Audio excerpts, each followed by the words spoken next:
Secrets Unwrapped is brought to you in part by Cooler Guard, the cleaning power of enzymes, White Rocks Design Studio at Turcotte Design, Mercer Sport, Corker Boots, The Outdoor Experience, Outdoor Secrets Unwrapped Hot Sauce, Hoffman Lures Incorporated, Okuma Fishing, P-Line, and a proud member of the Southwestern Vermont Chamber of Commerce.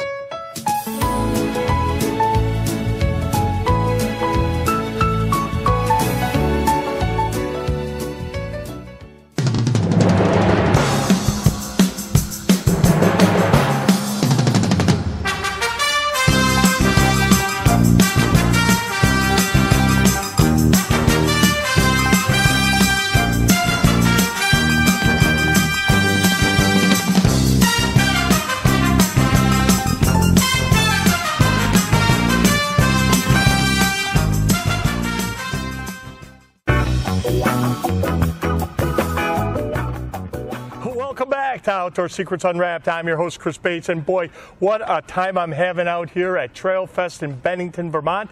And they have everybody talking trails, and we have quite a few trails here, and I'm able to get hold of Tracy Lind from the ATC, correct? Yes, Appalachian Trail Conservancy. Okay, and she's going to talk a little bit about the Appalachian Trail, and I can't wait to get into this. Yeah. So why don't you tell us what is the Appalachian Trail? Sure. So the best way to kind of tell what the Appalachian Trail is to kind of start where it all began, right? Okay, yeah, right. So in 1921, so over 100 years ago, Benton Mackay had this vision. He's from the Northeast, just a land planner, to create this continuous trail that runs along the entire Appalachian Mountains. In the South, they say Appalachian Mountains. Right, the Appalachian. Yeah, so it goes from Georgia to Maine, or Maine to Georgia. Okay. 2,196 miles or so. To get that started, starting in 1921, they had thousands of volunteers that cut and blazed the trail for decades. It took about 15 years for them to cut and blaze that entire trail. Yeah. You know, I always wanted to know, just think of rough forest, right? Right.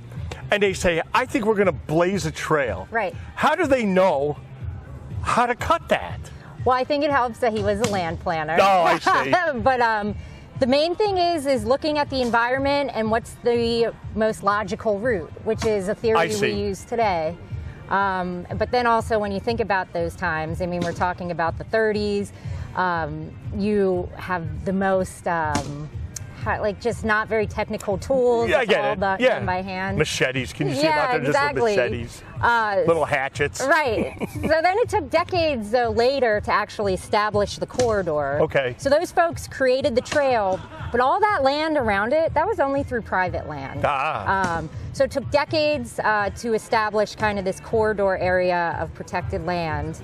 And then and that was also done by volunteers. This whole trail, the biggest part of it is it's a big community of volunteers that care about the environment and the trail itself. So how many people do you think hike the trail? And I don't know if you'll know this answer, but you may. What type of person would hike that trail from? It starts in Georgia, goes all the way up to Maine.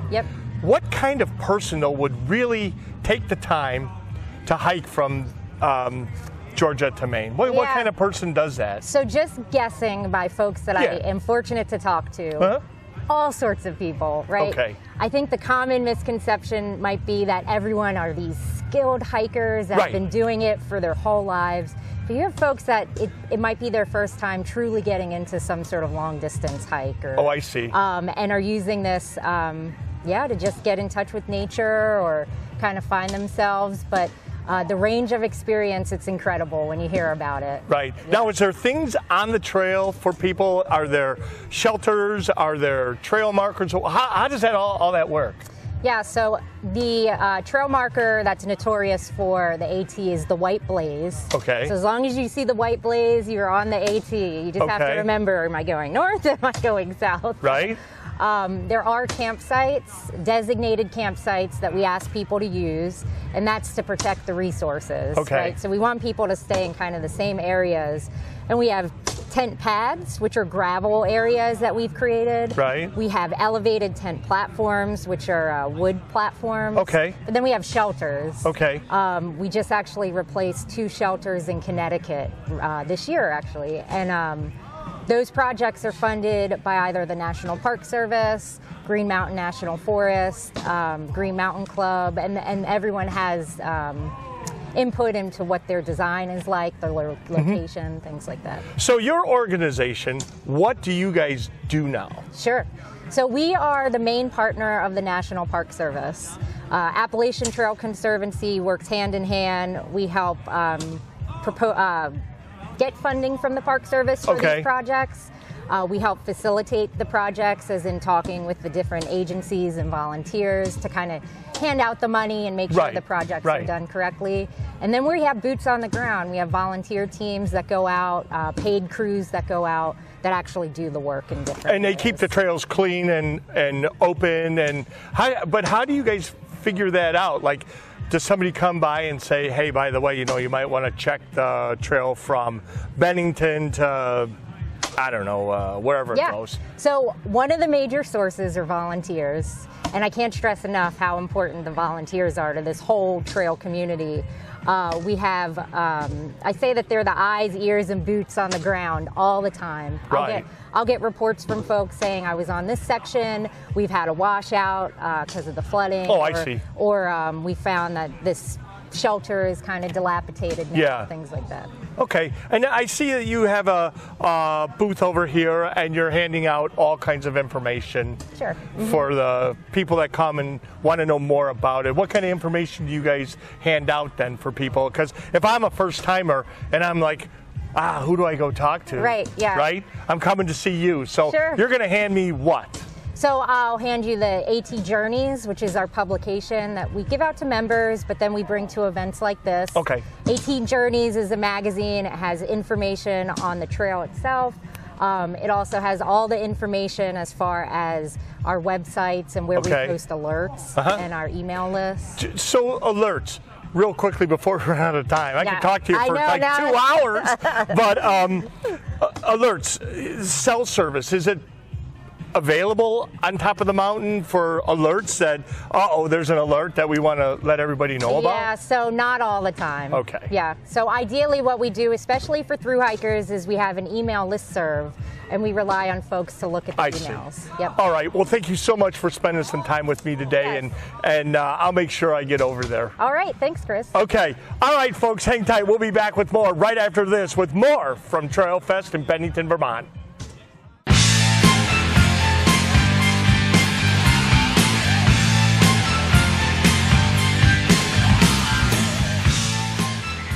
This bad boy go, but wow, look at that fish.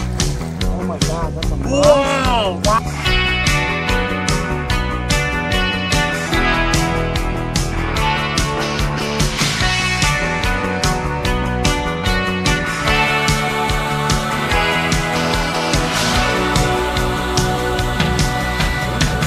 Stay tuned for your outdoor tip of the week. Hi there, Dale Helgeson with your outdoor tip of the week. So here I am in my boat. I run Lowrance units. This is Lowrance Live. I'm going to show you a quick tip on how to create a route for trolling.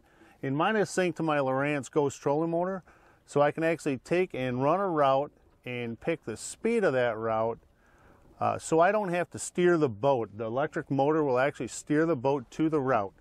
So all you do is you go into your menu and you select New and New Route. So now the new route's ready to go. So you just pick spots. So say that's where I want to start, and I want to run up along this edge. and you can just keep running it along that edge like that. And then you just do save route, and then you can go back and name it. We'll just say that's run 1, and then enter it, and it'll save it in there in your program.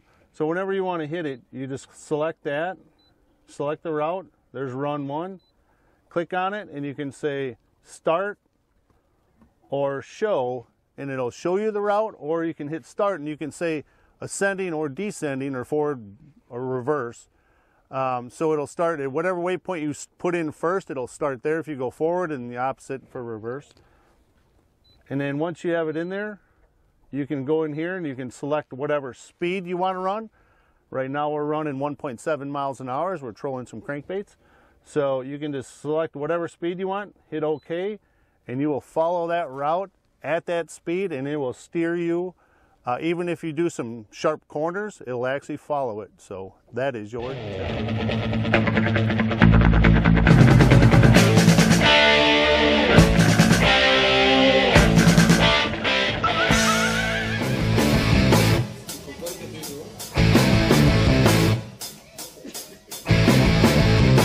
42, 39, 56, you can say she's got it all.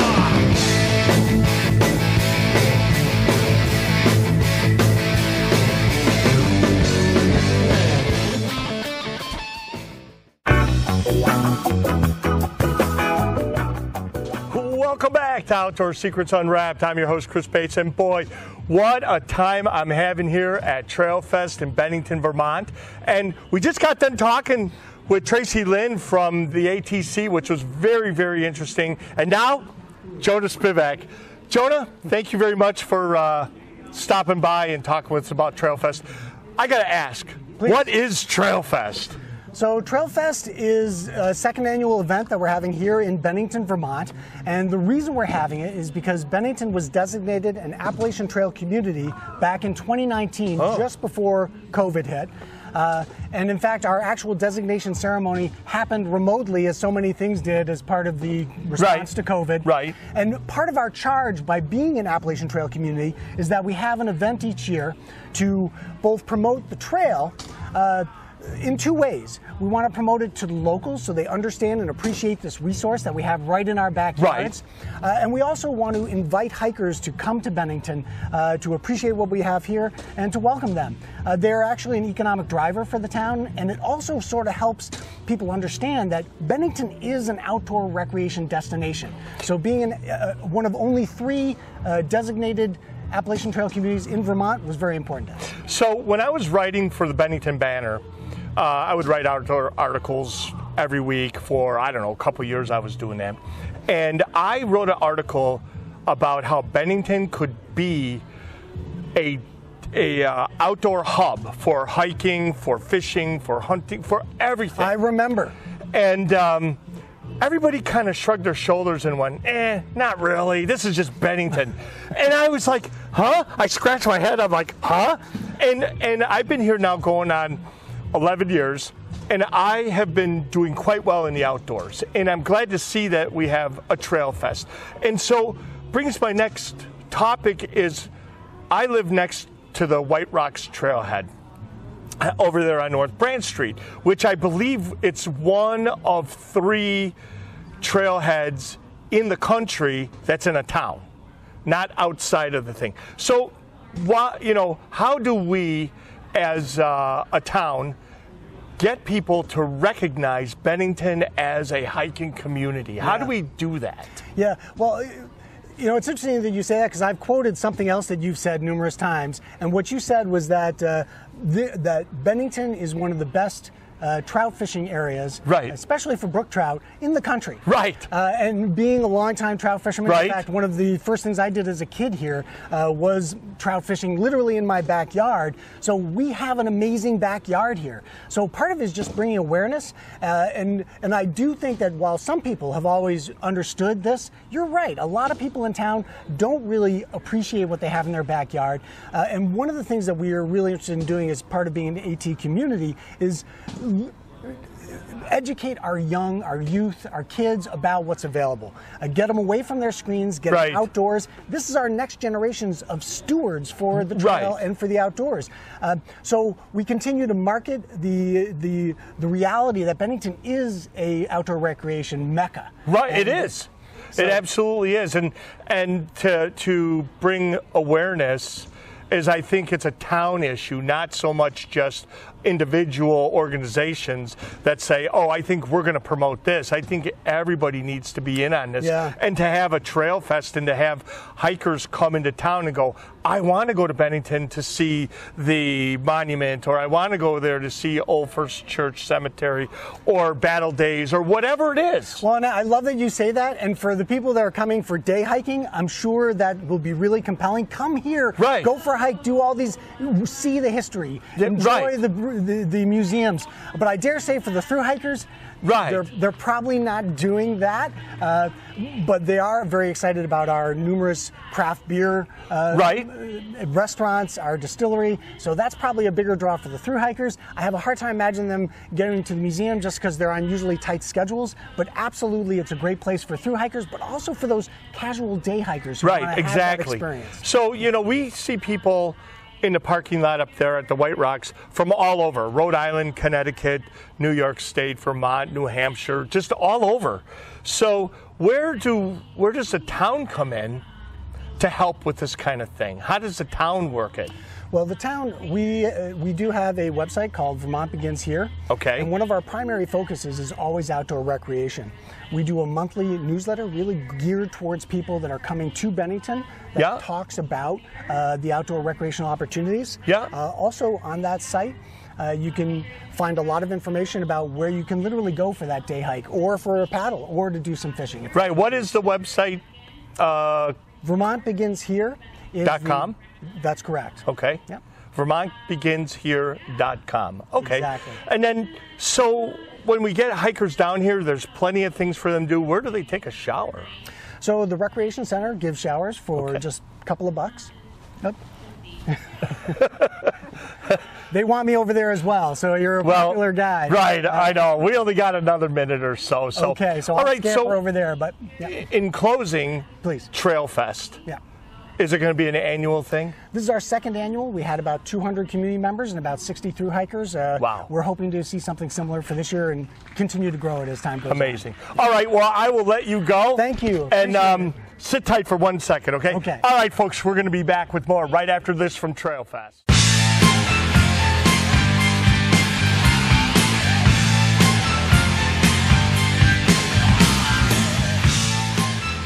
Spivak from Bennington, Vermont. You're watching Outdoor Secrets.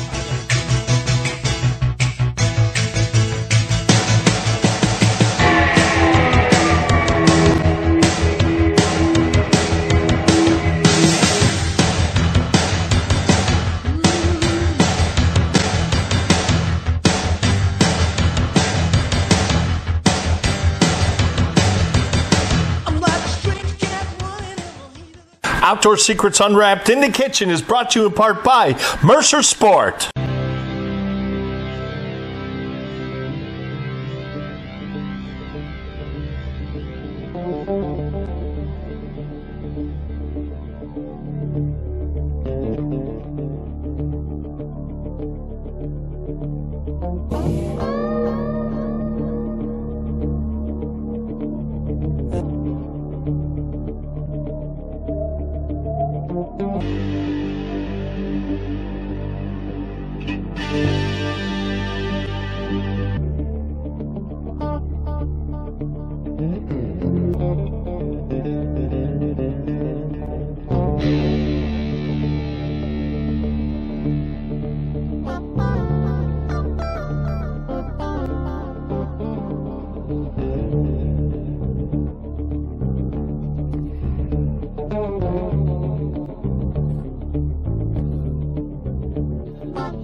Welcome back to Outdoor Secrets Unwrapped. I'm your host, Chris Bates, and boy, what a time I'm having here at Trail Fest in Bennington, Vermont.